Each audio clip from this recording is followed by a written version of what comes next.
Research is hard, but your tools should not be. Subthesis.com is the free alternative to expensive software. Whether you need to calculate Cronbach's alpha or organize your field notes, Subthesis has a tool for it. No paywalls and no registration required. Check the link in the description and let's dive into today's lesson. Welcome to our video on publishing your first paper. For many graduate students, publishing feels like a mysterious process controlled by invisible gatekeepers. The path from rough manuscript to published article seems unclear, the peer review process intimidating, and the prospect of rejection terrifying.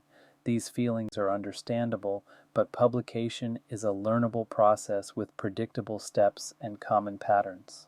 Thousands of papers are published every day by scholars who were once exactly where you are now, uncertain about how to navigate the system, but determined to contribute their work to scholarly conversations. Over the next 20 minutes, we'll demystify the publication process. We'll explore how academic publishing actually works, from journal selection through final publication. We'll discuss writing strategies that increase your chances of acceptance. We'll cover responding to peer review constructively, including handling the inevitable rejections that are part of scholarly life. And we'll address building sustainable publishing practices that will serve you throughout your career. Whether you have a near-complete manuscript ready to submit or you're just beginning to think about publication, understanding this process will help you engage with it more confidently and effectively. Publishing is how scholars participate in advancing knowledge.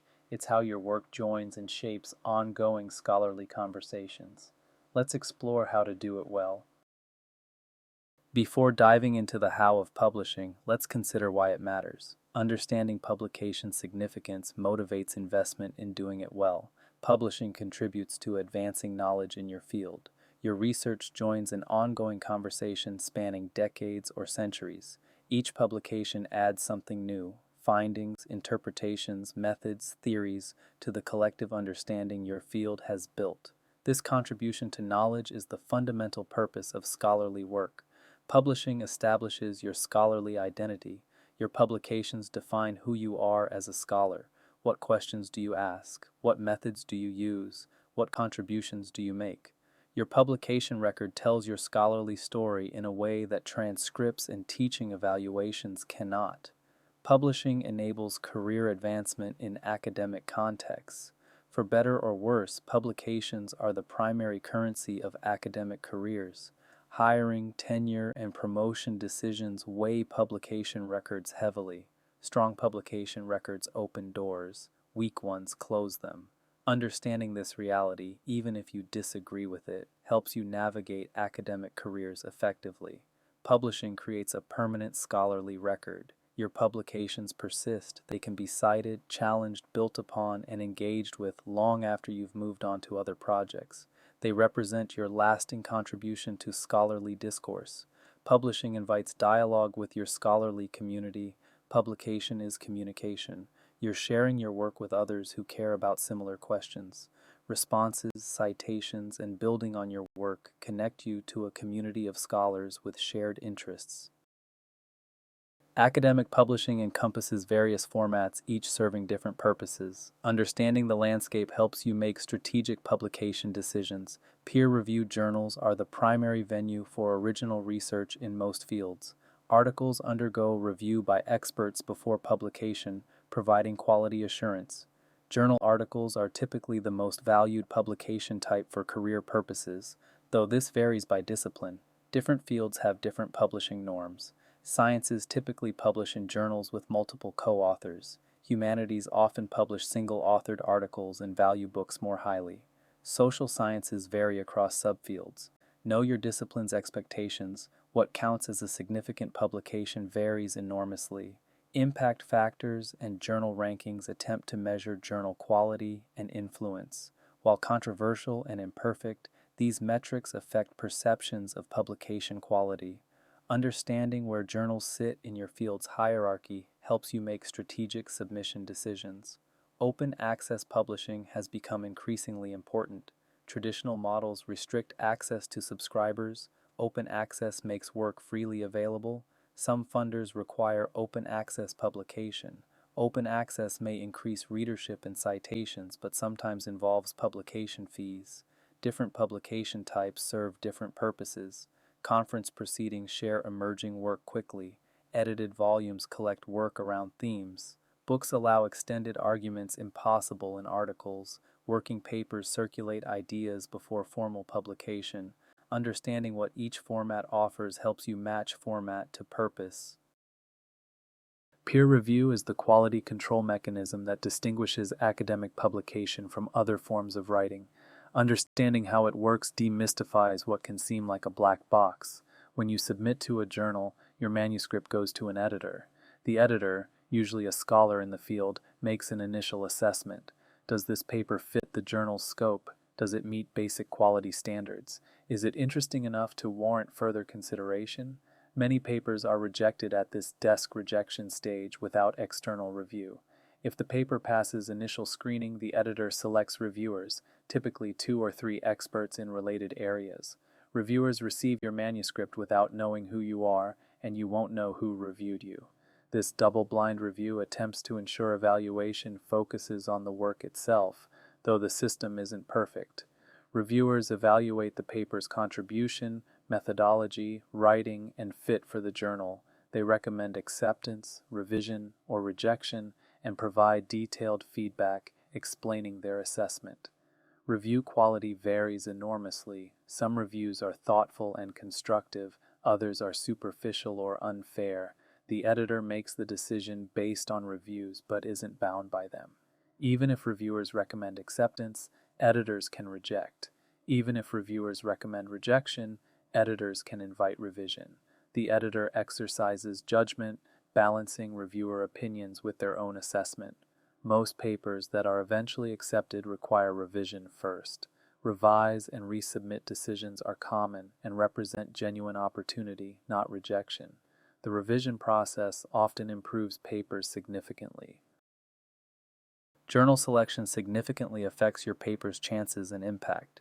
Strategic selection requires balancing multiple considerations. Scope and fit are fundamental. Does the journal publish work like yours? Read recent issues to understand what the journal publishes. If your paper doesn't fit the journal's scope, it will be rejected regardless of quality.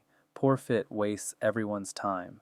Journal quality and reputation affect how your publication is perceived. Higher-ranked journals in your field signal greater achievement. However, acceptance rates at top journals are often below 10%. Realistic assessment of where your work might be competitive helps you make good decisions. Consider the target audience for your work. Who needs to read your paper? Different journals reach different communities. A paper relevant to practitioners might belong in an applied journal, even if a more theoretical journal has higher prestige. Think about who you're writing for. Practical considerations include review timelines, acceptance rates, publication fees, and time from acceptance to publication. If you need a publication quickly for job market or tenure, journals with faster processes may be preferable, even if slightly lower ranked. Strategic career positioning affects journal choice for early career scholars. Having publications in recognized journals in your field establishes credibility. As you build your record, you can take more risks. Early publications should demonstrate that you can publish in legitimate venues your field respects. Careful manuscript preparation increases acceptance chances. Common preparation mistakes undermine otherwise good work. Follow journal formatting guidelines exactly. Word count, citation style, heading format, abstract requirements, journals specify these, and reviewers notice when guidelines aren't followed. Non-compliance suggests carelessness that may extend to the research itself. State your contribution clearly and early. Readers and reviewers need to understand quickly what you're adding to existing knowledge. Your introduction should establish the gap you're addressing and preview your contribution. If readers can't articulate your contribution after finishing the paper, you've failed to communicate it.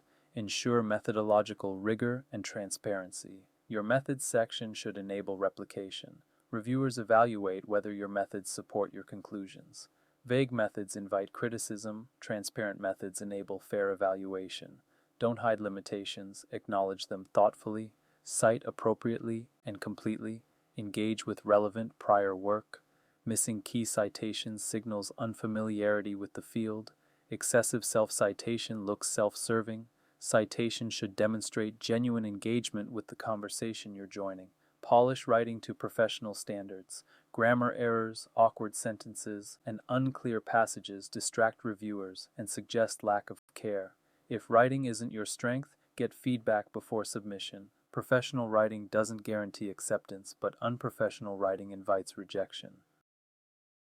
The submission process itself requires attention to detail. Mistakes during submission create problems that could have been avoided. Complete a final quality check before submitting.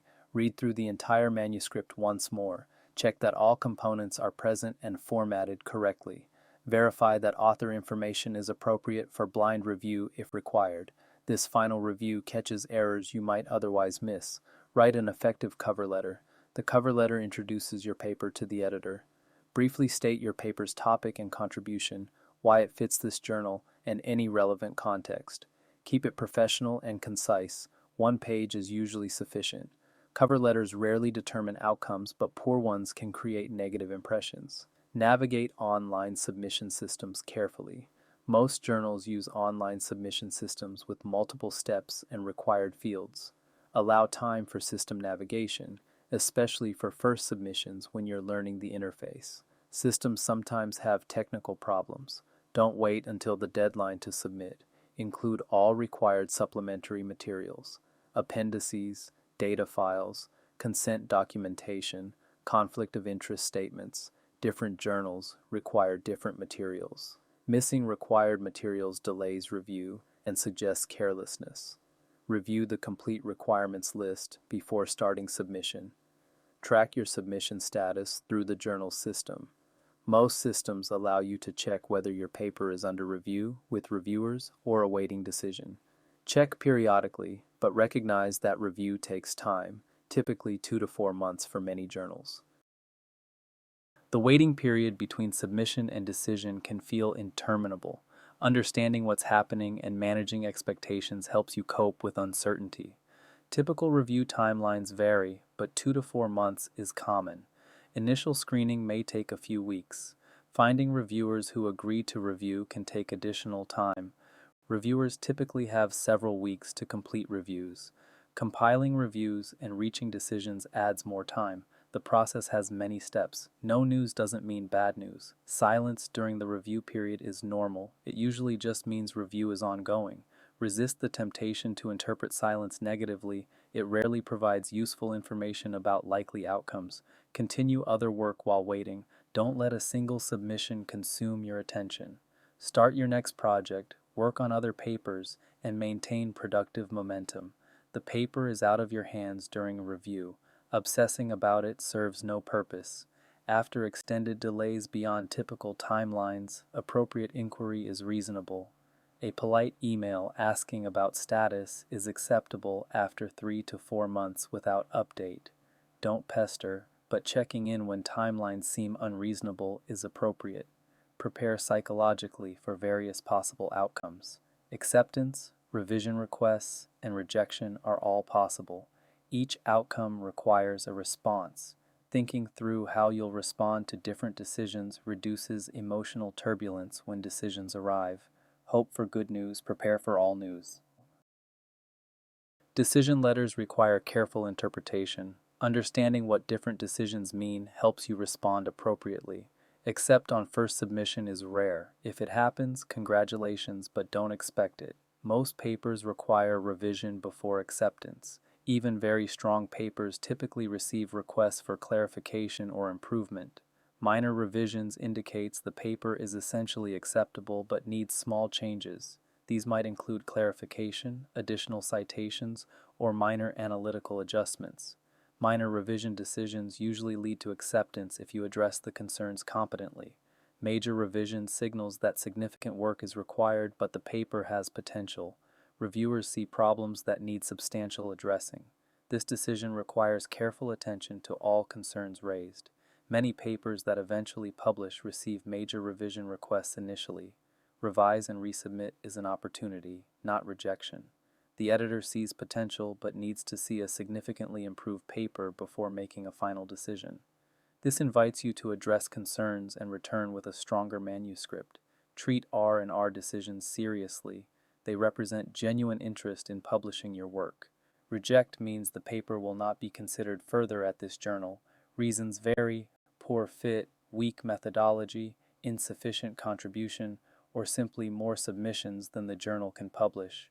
Rejection hurts, but is part of the publication process. Understanding the specific reason for rejection helps you decide what to do next. Reviewer comments can be difficult to receive. A systematic approach to reading and processing them serves you better than reactive responses. Initial emotional reactions are normal and expected. Critical feedback about work you've invested in stings. Allow yourself to feel disappointed, frustrated, or angry, but don't respond while emotional. Put the reviews aside until you can engage constructively. Read analytically once you've processed initial emotions. What are reviewers actually saying? What evidence do they offer? What changes do they suggest? Treat reviews as data to be analyzed, not personal attacks to be defended against. Identify patterns across reviewers. If multiple reviewers raise the same concern, it's probably legitimate. If only one reviewer mentions something, consider whether it's idiosyncratic to their perspective or a genuine issue you missed. Consensus concerns deserve priority attention. Distinguish essential concerns from optional suggestions. Some reviewer comments point to fundamental problems that must be addressed. Others are suggestions you might or might not take. Learn to differentiate. You don't have to do everything reviewers suggest, but you must address their substantive concerns. Plan your response systematically. Create a document listing each reviewer comment and your planned response. This organization ensures you address everything and helps you write an effective response letter. Systematic planning produces better revisions than ad hoc responses. Revision is where many papers are won or lost.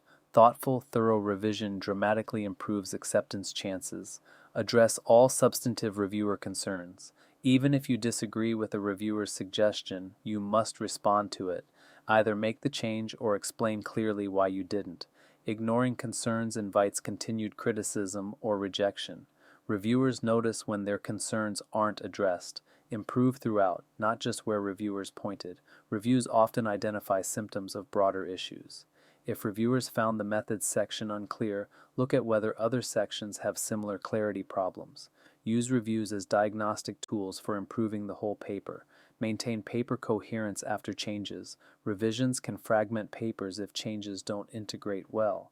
After revising, read the entire paper to ensure it still flows logically. New material must connect with existing content, not just be inserted disconnectedly. Document all changes clearly. Keep track of what you changed and where. This documentation helps you write the response letter and ensures you haven't missed anything. Some authors use track changes, others keep revision logs.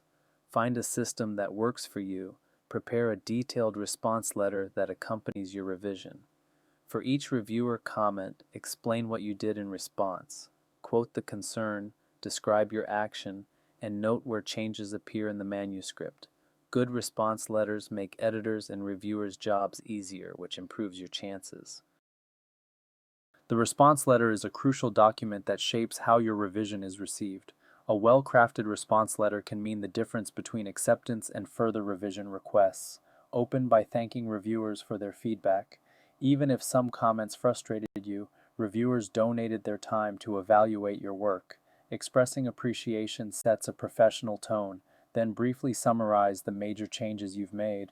Respond point by point systematically. Address each concern in order. Quote or paraphrase the reviewer's comment, then explain your response.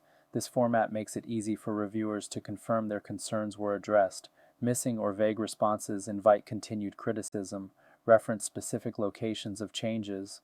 We revised the methods section is less helpful than we clarified our sampling procedure on page 12, lines 8-15. Specific references allow efficient verification.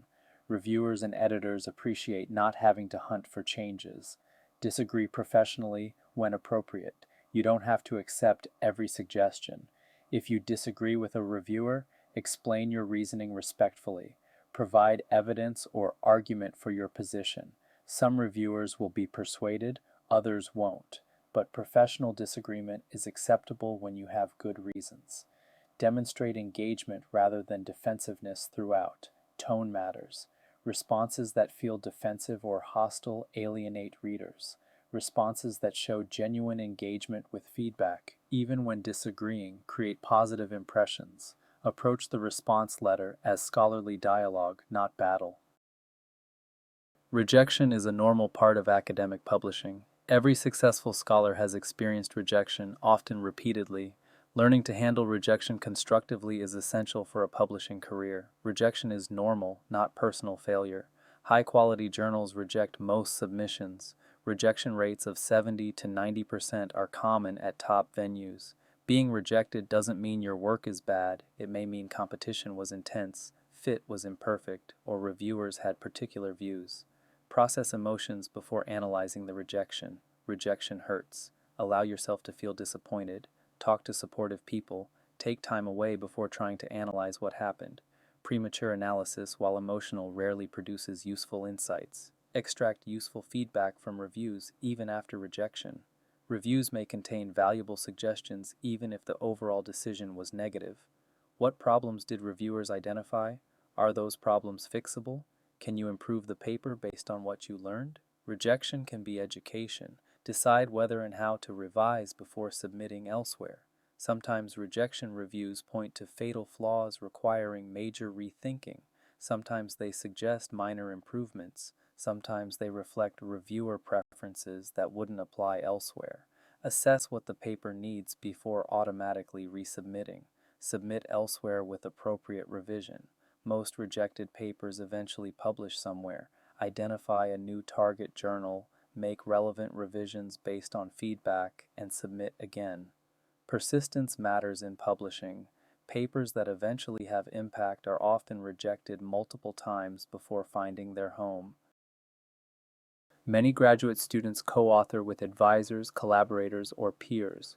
Co-authorship involves considerations beyond solo publishing.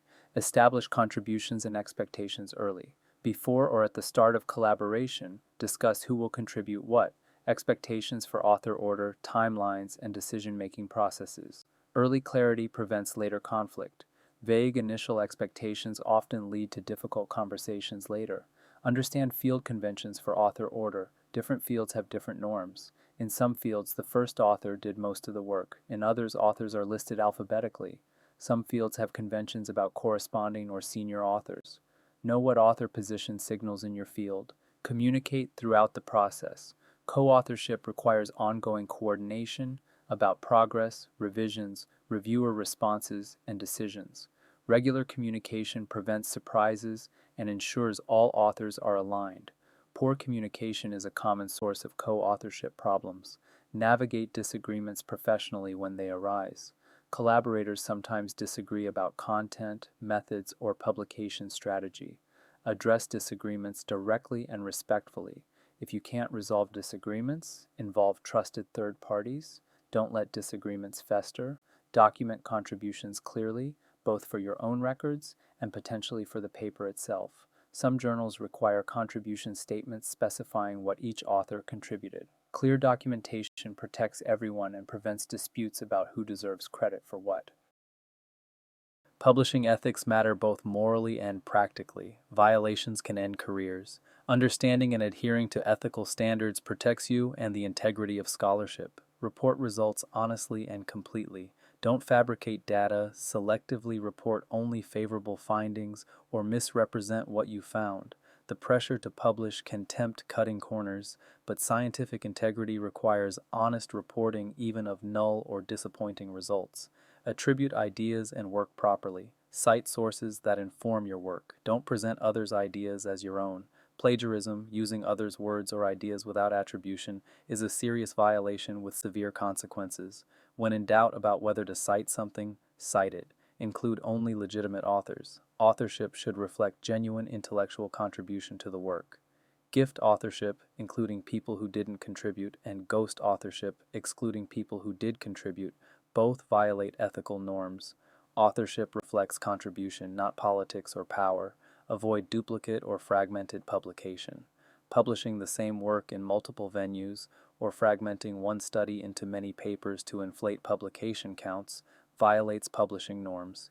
Each publication should represent a distinct contribution. Journals may reject or retract work they discover was inappropriately duplicated. Disclose conflicts of interest that might affect interpretation of your work. Financial interests, consulting relationships, or personal connections that could bias your research should be disclosed. Transparency about potential conflicts lets readers evaluate your work appropriately. Sustainable publishing productivity comes from habits and systems, not heroic bursts of effort. Building good practices early establishes patterns that serve your entire career. Write regularly rather than in binges before deadlines. Daily or near-daily writing, even in small amounts, produces more consistent output than sporadic marathon sessions. Protect writing time from other demands. Treat it as a non-negotiable commitment. Maintain a pipeline of papers at various stages. While one paper is under review, another should be in revision, another in drafting, and another in early development. Pipeline management ensures continuous progress even when individual papers stall. Having multiple projects prevents any single rejection from halting your productivity. Set realistic goals and track progress. Know how many papers you aim to publish annually. Track submissions, revisions, and outcomes. Data about your publishing patterns helps you calibrate expectations and identify where your process could improve. Goals without tracking remain wishes. Seek and use feedback throughout paper development. Don't wait for peer review to get feedback. Share drafts with colleagues, present at workshops, and ask advisors to review work in progress. Early feedback improves papers before they enter formal review, increasing acceptance chances. Take the long view on publishing success. Building a publication record takes years. Individual acceptances and rejections matter less than sustained productivity over time. Early career setbacks often fade in importance as records develop. Patience and persistence matter more than any single outcome. Your advisor is a crucial resource for learning to publish, but working together effectively requires clear communication and shared expectations. Learn field-specific publishing norms from your advisor. Which journals matter? What's typical for publication rates? How does co-authorship work in your area? Advisors know their field's unwritten rules. Ask about norms explicitly rather than assuming you know them. Get feedback on drafts before submission. Advisors can identify problems you've missed, suggest improvements, and assess whether work is ready for submission. Submitting without advisor input risks avoidable problems and may frustrate advisors who expected to be consulted. Clarify co-authorship expectations early and explicitly. Will your advisor be co-author on your work? What contribution warrants co-authorship? Who decides about submission targets? Different advisors have different practices. Unclear expectations create conflict. Explicit discussion prevents problems. Develop increasing independence over time. Early in your program, you may rely heavily on advisor guidance. As you develop, you should make more decisions independently. The goal is to become a scholar who can publish independently, not to remain permanently dependent on advisor approval. Navigate differences professionally. You and your advisor may disagree about publication strategy, target journals, or paper content. These disagreements are normal. Address them respectfully, explain your perspective, and work toward resolution. Your advisor has more experience, you're closer to the specific work. Both perspectives have value. Publication isn't the end of the process, it's the beginning of your paper's life in scholarly conversation. Post-publication activities maximize your work's impact. Share your publication widely, post to your website and academic profiles, share on social media where appropriate, email colleagues who might be interested, present at conferences. Publication without dissemination limits impact. Help people find and engage with your work. Track citations and engagement. Set up Google Scholar alerts or use other tools to learn when your work is cited. Monitor downloads and other metrics where available. This information tells you whether your work is reaching its audience and how others are using it. Respond to commentary appropriately. Others may cite your work positively, extend it, or critique it. Engaging thoughtfully with responses, whether through correspondence, subsequent publications, or informal channels, continues the scholarly conversation your publication started. Build on your published work in subsequent projects. Publications often suggest new questions, reveal limitations worth addressing, or establish foundations for further investigation. Your publishing record should develop coherently over time, with papers connecting to each other. Maintain accurate records of all publications. Keep copies of published versions, track publication dates and complete citations, and update your CV promptly. Complete records prevent confusion and ensure you receive appropriate credit for your work. Let's apply what we've covered by planning your own publication activities. This exercise helps you move from general understanding to concrete action. First, identify projects with publication potential. What research have you completed or will you complete soon? What parts of your thesis or dissertation might become articles? What smaller projects could you develop? List the publishable projects in your pipeline. Second, research target journals for your work. For each project, identify 2 to 3 journals that might be appropriate. Review their scope, recent articles, and submission requirements. Rank journals by fit and quality. This research prepares you to make good submission decisions. Third, develop realistic timelines. When could each project be ready for submission? What needs to happen before then? Working backward from submission targets, what milestones should you hit? Timeline development converts vague intentions into concrete plans. Fourth, plan feedback sources and processes. Who will review your drafts before submission? When will you share work to get feedback? What conferences or workshops might provide feedback opportunities? Building feedback into your process improves manuscripts before formal review. Fifth, commit to specific first steps. What will you do this week to advance your publication goals? Today, making concrete commitments increases the likelihood of follow-through. Don't leave this exercise with only good intentions. Leave with actions you're committed to taking. Let's consolidate what we've covered about publishing your first paper. Publishing is a learnable, systematic process, not a mysterious gatekeeping mechanism. Understanding how peer review works, what editors and reviewers look for, and how to navigate the process empowers you to participate effectively. Strategic journal selection significantly affects your chances. Match your paper to appropriate journals based on scope, quality, audience, and practical considerations. Poor fit invites rejection regardless of paper quality. Revision is where many papers succeed or fail.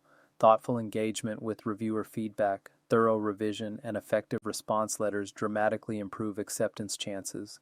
Don't underestimate the importance of the revision stage. Rejection is a normal part of publishing, not evidence of personal failure.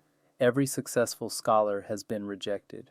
What distinguishes those who succeed is persistence, revising and resubmitting despite setbacks, learning from feedback, and continuing to produce work. In our next video, we'll explore presenting your research effectively, complementing publication with oral presentation of your work. Conferences, job talks, and other presentations are essential venues for sharing research and building your scholarly reputation. Strong presentation skills amplify the impact of your published work. Writing the thesis is a marathon, not a sprint, but you do not have to run it alone. If you are feeling stuck with your data or overwhelmed by your sources, let us help.